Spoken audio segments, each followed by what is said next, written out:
오늘 요한복음 5장 35절에서 38절 말씀을 통하여서 살아계신 하나님을 체험하려면 이란 말씀의 제목으로 하나님의 은혜를 나누기를 원합니다. 첫째로, 살아계신 하나님을 체험하려면 더 온전한 은혜를 사모하면서 살아가야 할 것입니다. 유대인들이 살아계신 이 하나님의 은혜를 체험하려면 어떻게 해야 되냐면 세례 요한보다 더 크고 온전한 주님의 은혜 가운데로 나가야 된다는 것입니다. 우리가 이 살아계신 하나님을 체험하기 위하여서 더 온전한 은혜를 체험하기 위해서 어떻게 해야 할까요? 우리는 항상 하나님의 말씀이 내 안에 거해야 된다는 사실. 오히려 우리 전인격적인 이 말씀, 그 말씀 안에 거주하고 이 말씀 안에 살아야 체험적인 신앙이 가능하다는 사실.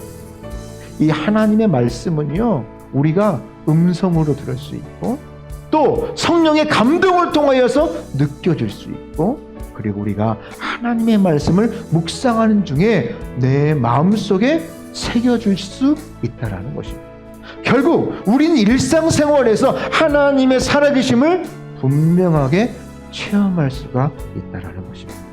우리가 말씀 안에 살려면 하나님이 주시는 이 모든 말씀을 다 내게 주시는 말씀으로 받아들여야 된다는 사실. 신앙인은 누구나 하나님의 말씀 안에서 살아가기를 다 원할 것입니다. 그렇게 말씀을, 이 들려지는 말씀이 내 이야기를 듣고 또 간절히 사모하며 들을 때에 말씀과 항상 동행하며 살아갈 수가 있다는 것이죠. 두 번째로, 살아계신 하나님의 은혜를 체험하려면 하나님께 인정받는 삶을 살아가야 할 것입니다.